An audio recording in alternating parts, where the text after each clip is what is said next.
I'm Richard Bosselman. Welcome to motoringnz.com and this little ray of sunshine on a slightly dreary winter's day, the Volvo EX30. In a nutshell, this is the Swedish brand's newest electric car. It's also the smallest and the cheapest and the most powerful. This dual motor is quicker than a Ferrari or a Lamborghini Urus. It's a shopping basket. There's a lot to talk about now. The Motoring NZ written road test provides a detailed assessment. With this video, we're just showing off some of the more interesting and intriguing details. There are plenty of positives about the EX30. First, the price positioning. There's no doubt that electric cars are still expensive, but makers are very quickly racing to offer ever more affordable EVs to bring sustainable motoring to the masses. The EX30 closes the gap. Second, it drives really well. It's got that easygoing, mature sort of feel common to many EVs, but it's really very polished in most other regards as well, particularly suspension tune. Many EVs, because of the weight they heft, well, you know, they tend to suffer woodenness to their ride quality, but this car, wow. And not only is the ride quality beautifully judged, but the chassis is dynamically sweet as well. Third, well, the intensive use of recycled materials is part of this car's strong sustainability story. You might have heard about how they recycle old denim into seat trims. That might make you wonder about the premiumness. Don't.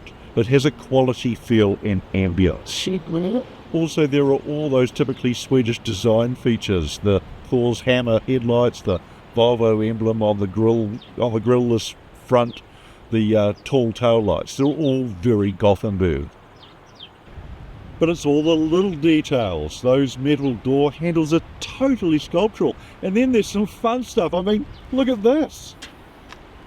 Would it be a Swedish car without a moose? Look, I mean, small car like this, you're always wondering, what can I fit in the boot? Hey, this is one wonderful thing, the Swedish sense of humour done brilliantly. You have a little pictogram here which shows you, will it fit? A pram, some suitcases, golf clubs, and a scuba tank. Yep, of course. But best of all, a robot. I mean, who needs to carry a robot in their car? Well, I've been looking for one for years. Here you go, Antimo. Your new home. Here's another example. Look, I just want to open up the glove box. I mean, on any other car, you just pull a little latch, but here you've got to press a button, but it doesn't always work. This is crazy. I'm not making this up. There you go. Finally, there you go. Open. Not all minimalism is bad. Now, one thing Volvo has done for weight saving and all the rest of it is they just don't put speakers all around the car. They have a sound bar across the front. It's the first time I've experienced in a car, and it's absolutely brilliant. But getting it to make sounds, now that's something different. Now, when you're running this car as an owner, you'll be interacting with it through the Google system. I've got no problem with that. It's a really clever system, and at the moment it doesn't have CarPlay, but it's going to update to that, which will be brilliant if you're running an iPhone, and it'll probably get Android Auto as well. All good stuff. However, one thing that's really quirky about this car is that it self-tunes radio stations. You can't manually tune anything into it. It picks them in the best ones in your local area. So here's the thing. So I go here. I have one radio station. Now, when we did this 2 minutes ago, we had, oh, there we go. We've got two now.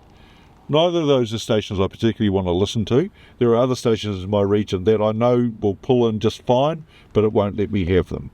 If I go a kilometre down the road, I guarantee that those two will disappear. Even if I try those now, and I won't, but the reception won't be great. It is just too fine-tuned for its own good. Now, Volvo New Zealand know this is a problem, and they're going to address it. But at the moment, they accept that if you don't live in a major city and you're inundated with radio signal, you're going to have a problem. It's okay, like many modern cars, it has a proximity key. This one's a little bit different in that it has no buttons on it at all. It requires total electronic interaction. Now, I get into the car and sit down, the car drives. There's no ignition on it as such. If I walk near the car, it unlocks. If I close the car and walk away and the key disappears, the car locks. Now, that in itself, okay, that's fine. And if you're an owner, you also get 2 swipe cards, which are like the Tesla ones. You can put them up and get a proximity sensor on the A pillar, on the driver's B pillar, sorry, and it'll unlock the car. But still a little bit concerned that there's no other way of getting into this car. And if the battery starts going flat on the proximity device, which is, I think, is happening with our one, it becomes, well, very unusual in the way it works. Sometimes this car will unlock itself, and sometimes, well, it won't. See? Ah, there we go. Success. And also, the battery in this thing, I thought, well, you just buy a spare battery and probably you'll always want to carry one with you, just in case it, it goes flat. Well, been down to the Bunnings, and well, the battery size for this isn't something you can just easily get. So, there is that challenge. So, there's a little bit about the Volvo EX30. It's an absolute Einstein car. Utterly brilliant, but a little bit quirky and crazy. A little bit oddball. That's okay. Please go to Motoring NZ to read the full road test. I'm Richard Bosselman. Thank you very much for watching this, and thank you to Callum Corley for all the film work.